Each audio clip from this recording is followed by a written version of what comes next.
Well, driving around St. Pete every day, the two roads that I take the most often are First Avenue North and First Avenue South.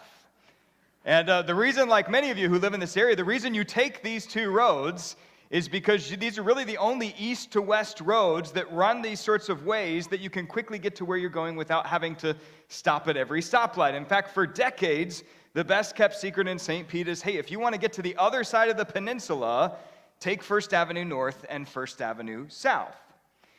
But as many of you have experienced over the past year and a half, those two roads have been under construction to make way for a project called the Sunrunner. And the whole idea of the Sunrunner is to connect downtown St. Pete with the beaches and everywhere in between. For example, you could get on a Sunrunner bus in downtown St. Pete, and in about 15 minutes you could get dropped off at the beaches.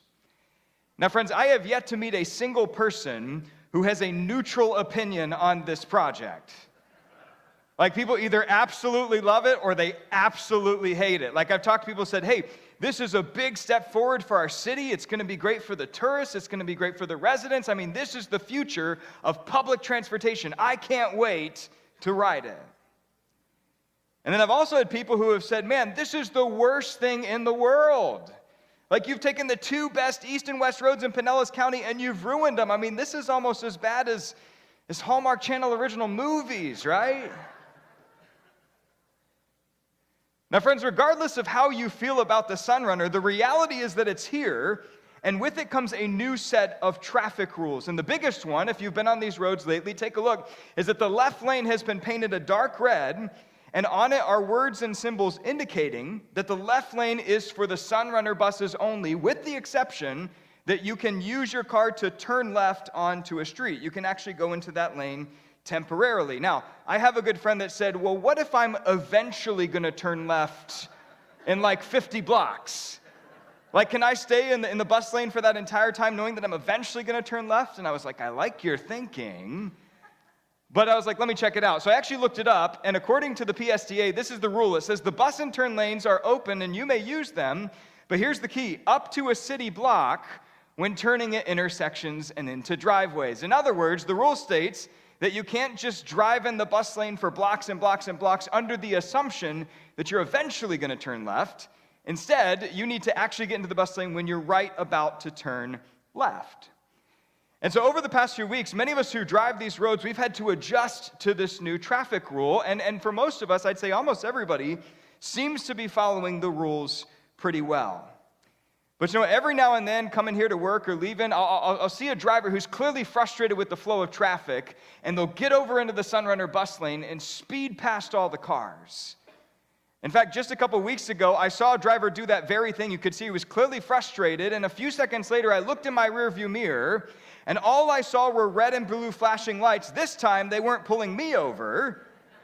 Instead, this time, they were pulling the guy that was speeding over, and not just speeding, but speeding in the Sunrunner bus lane.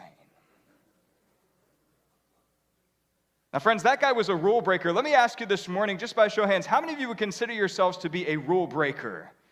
Like, you like to challenge and rebel and break the rules? Very good, very good. Just by show of hands, how many would say that you're a rule follower? Like, generally speaking, if there's a rule, you're going to follow it. All right, very good. It's true, the vast majority of people who go to church tend to be rule followers, but as we just saw, every church also has its hand share of rule breakers. In fact, at the 8 o'clock service, you won't believe this, every single one of them said they were a rule follower, and I told them that must mean that all the rule breakers are at the 10 a.m. service, and you proved me right. Thank you. You see, friends, this morning we are continuing our message series, Prodigal Grace, and what we're going to be looking at today is that for those of us that are rule breakers and for those of us that are rule followers, we're actually not all that different. In fact, remember a few weeks ago, the whole purpose of why Jesus told the parable of the prodigal son was that the religious leaders, the Pharisees, the teachers of the law, they believed that they were very different than the tax collectors and sinners that Jesus was eating with. In other words, they thought, hey, Jesus, we're the rule followers, and those guys, they're the rule breakers. I mean, we're not anything alike. But friends, as we're going to see today, for Jesus, the question wasn't, are you a rule breaker or are you a rule follower? But rather, why are you a rule breaker? Or why are you a rule follower? In other words, what exactly is motivating you to either break or follow the rules? And friends, as we're going to see this morning with Jesus in particular, what he's going to point out and show, this whole question of why do we do what we do is going to help us understand why rule breakers and rule followers both struggle with the exact same issue.